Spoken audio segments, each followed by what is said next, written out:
Hello,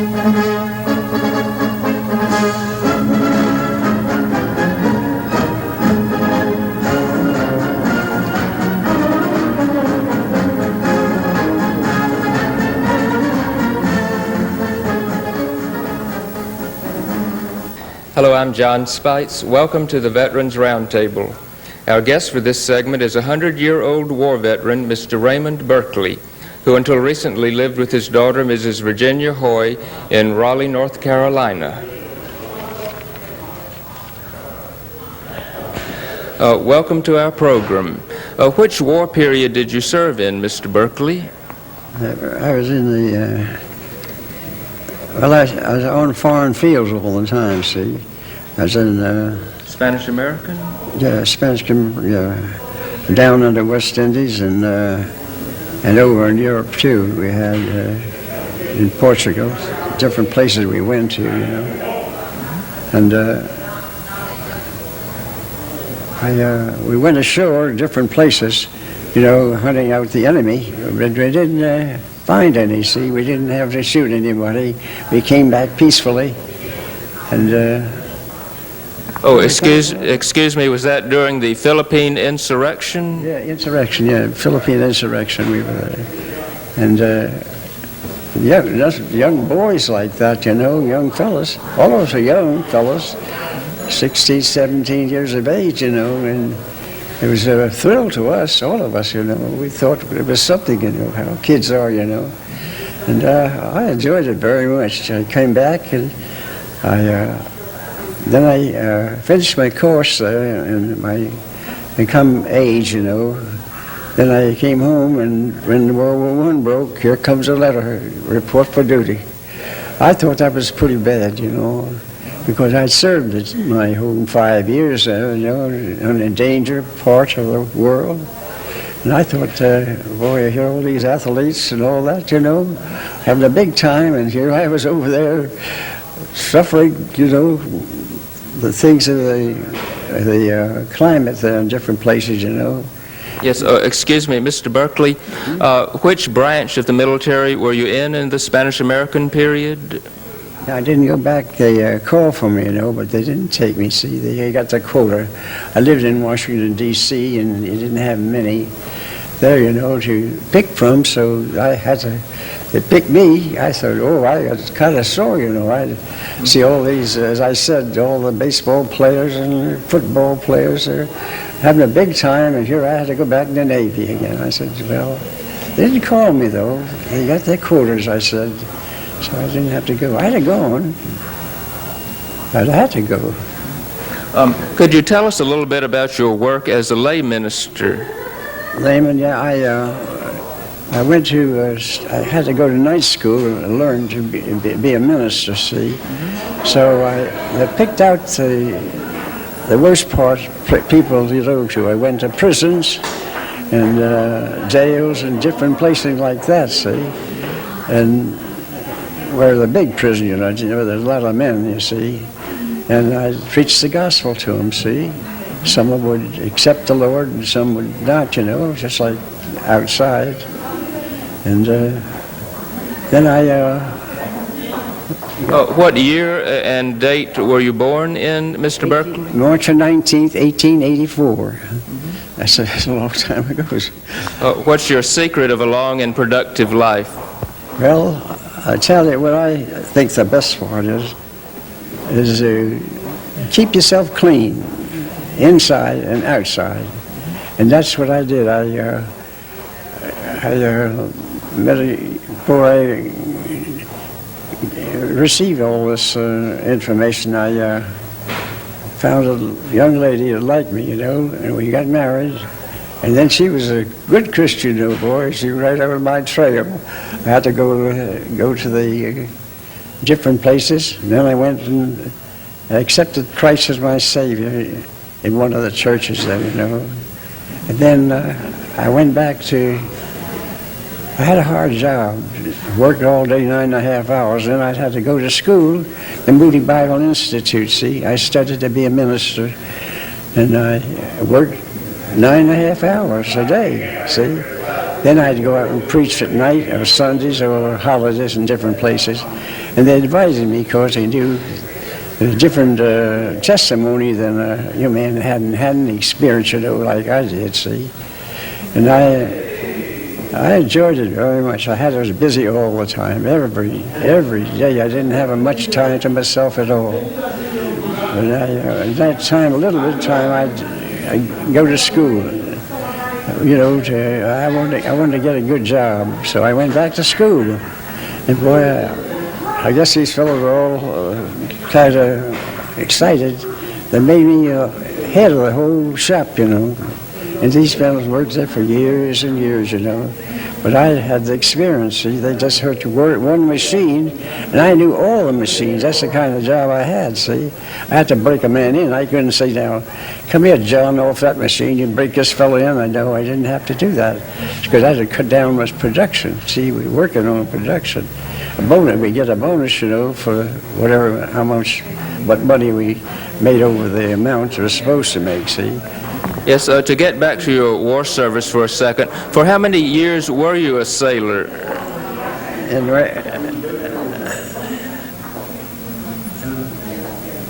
I was in 5 years.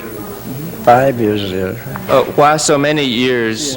Yeah, see, I had to go. When I went in at 16 and come out as 21. See, I couldn't get out until I reached the age, see, man's age. If we could go back to the Spanish-American period for a second, I believe in one incident you were washed overboard?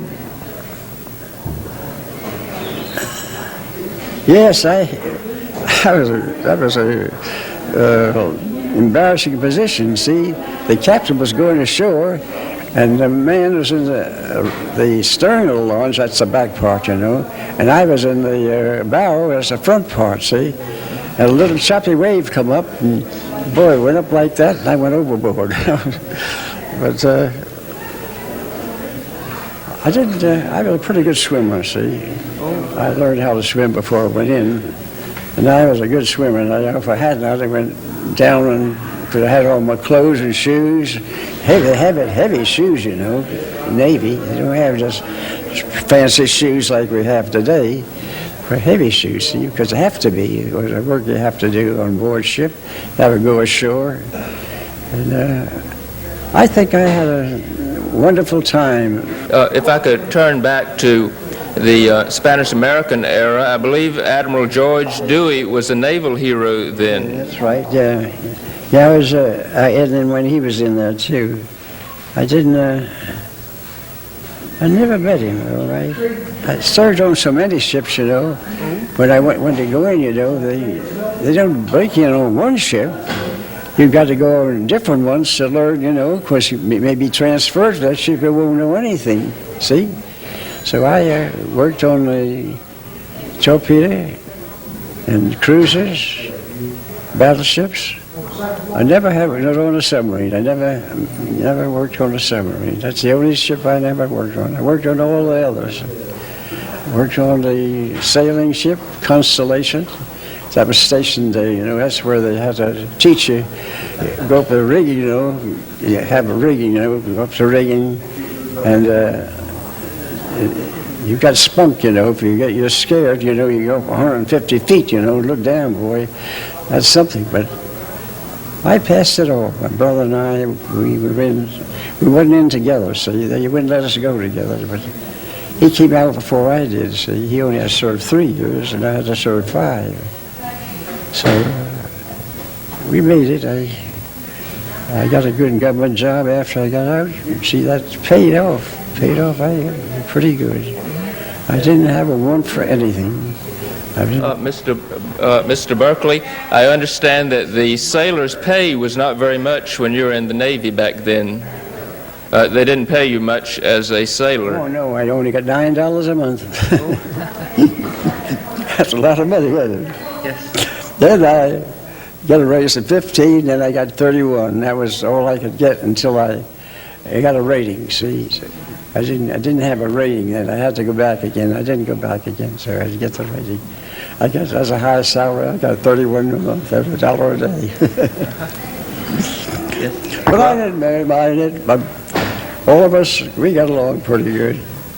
then as I said, I got a good job in the Navy Yard, and I took up machinist trade, and I quit the Navy Yard because the government didn't pay much then. So I said, oh boy, they didn't want me to go, but I had to make some money. I was going to get married sometime. I said, boy, if I would go getting $20 a week or something like that, I couldn't support a wife on that.